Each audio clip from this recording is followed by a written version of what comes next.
이사야 28장 17절 18절 말씀 봉독합니다.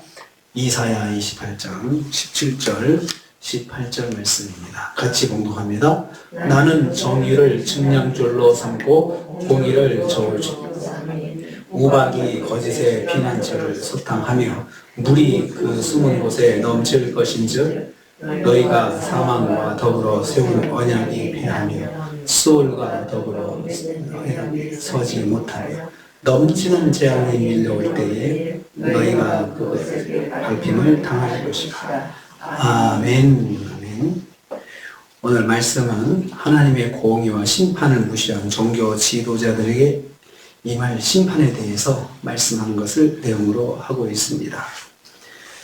지금 계속 이 말씀이 주고받고 하는 말씀입니다.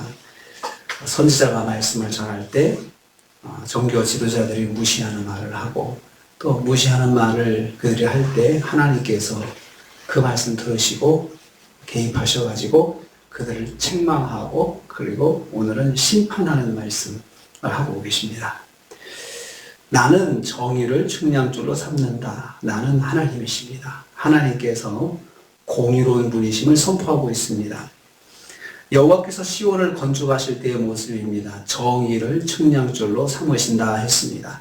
옛날에 집질 때 보면은 이렇게 집질 때 보면은 위에서 이렇게 줄을 내려가지고 수직을 잡고 또 옆으로 줄을 이렇게 묶어가지고 수평을 잡고 해서 집이 반듯하게 세워질 수 있도록 기준 잡는 것을 말해요. 그때 필요한 것이 측량줄입니다. 정의를 측량줄로 삼는다. 측량줄은 건물의 수평과 수직을 측정할 때 쓰는 줄입니다. 여기서 저울추는 측량줄 끝에 매달아 줄이 정확하게 곧게 뻗을 수 있게 만드는 도구입니다. 건물을 똑바로 세울 수 있게 하는 것입니다. 이것은 마찬가지로 여호와께서 정의와 공의로 세상의 모든 행위의 옳고 그름을 측정할 것을 말씀합니다. 그래서 바르게 세상이 설 수 있도록 하나님께서 정의와 공의로 세워 가신다는 것입니다. 이것은 나라의 바로섬의 기준이 하나님의 말씀이고 한 개인의 바로섬의 기준도 하나님 말씀임을 의미하고 있습니다. 여호와의 말씀이 세상의 공의와 정의의 기준이 되신다는 것입니다. 그래서 하나님의 백성은 특별히 하나님께서 이스라엘을 부르셔서 민족을 이루게 하신 것은 세상 속에서 하나님의 말씀이 공의와 정의로 하나님의 그 말씀으로 공의와 정의를 세워 가신다는 것. 그래서 하나님의 백성이 모범이 되어야 되는 거거든요. 그걸 보여주는 것이 이스라엘 백성의 사명이었습니다. 그런데 그들이 그렇게 하지 못했습니다. 종교 지도자, 정치 지도자들 모두가 하나님 말씀에 벗어나서 세상의 우상을 기준을 삼고 세상의 우상의 가치관을 기준으로 삼아가지고 통치를 하고 또 사람들의 개인적인 삶을 그렇게 살았던 것이죠. 그것을 자랑스럽게 생각하고 그것을 하나님 앞에서 하나님 백성으로서 부끄럽게 생각하지 않고 있었는데 하나님께서 바로 잡겠다는 그런 말씀입니다. 여호와의 말씀이 나라의 바로섬의 기준이 되게 하시겠다. 내가 기준이다. 이렇게 말씀하시는 것입니다. 두 번째로 여호와께서 부정한 지도자들을 심판하실 것이다. 말씀합니다. 17절 후반부입니다. 우박이 거짓의 피난처를 소탕하며 물이 그 숨은 곳에 넘칠 것이다. 예루살렘 교만한 지도자들이 여호와의 공의와 정의로 판단받은 후에 일어날 일입니다. 그들은 우박과 물로 심판을 받을 것입니다. 우박은 하나님의 심판의 방식을 말합니다. 자연현상을 통한 치명적인 심판입니다. 이것은 출애굽 사건 때 7번째 재앙이 우박 재앙이 있었습니다. 물 역시 자연을 통한 하나님의 심판을 상징합니다. 동시에 우박과 물은 불가항력적인 힘으로 심판하실 것을 상징합니다. 그래서 우박으로 심판하실 때 아무도 감당할 수 없었습니다.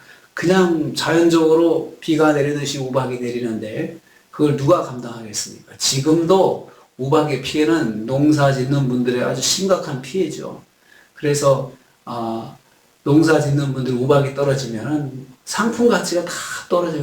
물건이 빵꾸가 나고 이파리가 또 구멍이 나고 다 상처 입으니 상품 가치가 떨어져 가지고 그해 농사는 망쳤다 장사나 못한다. 그렇게 이야기를 합니다. 아수르 제국을 통한 압제와 공격을 암시하는 말씀입니다. 유프라데스 강으로 상징되는 아수르 제국이 큰 강이 범람하듯이 강력한 기세로 유다를 공격할 것을 예언하는 말씀입니다. 그러니까 유프라데스의 강이 넘쳐가지고 유다까지 내려오는데 그걸 누가 막겠느냐. 그것을 이제 암시하고 있습니다.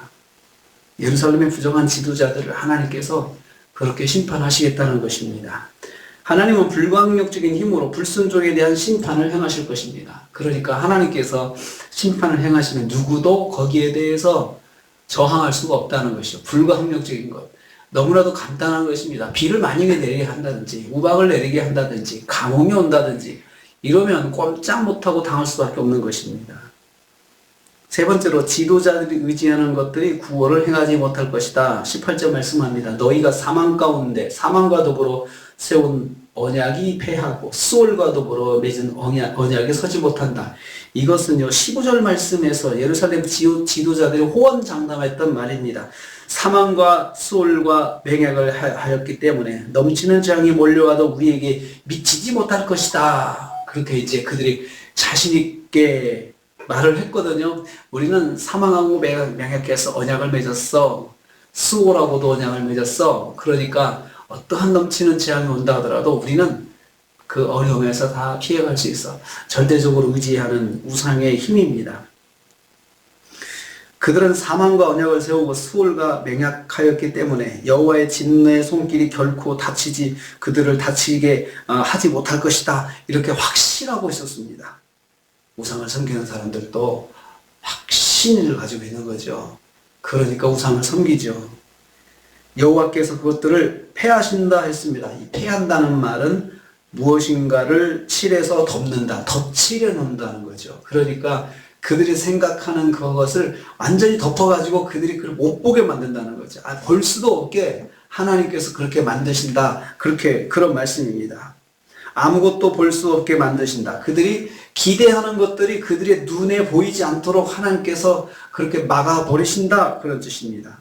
맹약에 서지 못하게 하신다 했습니다. 견고히 설 수 없게 만드신다. 그들이 그렇게 확실하게 믿고 있죠. 사망과 소골이 우리를 지켜줄 거야 라고 확실하게 믿는 그것이 이루어지지 못하게 하나님께서 만드신다는 것입니다. 그리고 너희가 재앙에 밟힐 것이다 라고 했습니다. 넘치는 재앙이 몰려올 때에 너희가 그것에 밟힐 것이다. 15절 말씀에서는 그런 것들이 넘치게 오더라도 우리가 얼마든지 구원을 받을 수 있다라고 확신하고 있는데요. 거기에 대해서 하나님께서 그들의 말을 그대로 인용하셔가지고 너희가 그렇게 말을 했지 오히려 너희들이 밟힘을 당할 거야 라고 말씀하시고 있습니다. 재앙에서 벗어나지 못하고 철저하게 유린당하게 될 것을 말씀하고 있습니다. 철석같이 믿고 있는 것에 대해서 하나님께서 그것을 통해서 고통을 당하도록 하나님께서 만드신다. 그런 말씀입니다. 참 하나님께서 말로 그들이 호언장담한 것을 그대로 들으시고 그걸 완전히 되돌려 주시는 것. 전에도 묵상에서 되돌려 주시는 하나님이십니다. 그 말을 되돌려 주시면서 그것이 잘못됐구나라는 것을 깨닫게 하시는 거죠.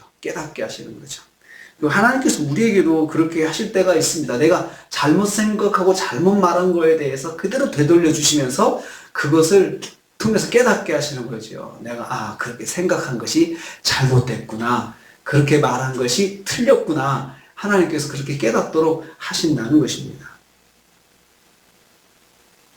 기준이 말씀이다 라고 했습니다. 하나님께서 하나님의 공의와 하나님의 정의로 딱 세워가신다 했잖아요. 나라도 그렇게 세워가시는 것.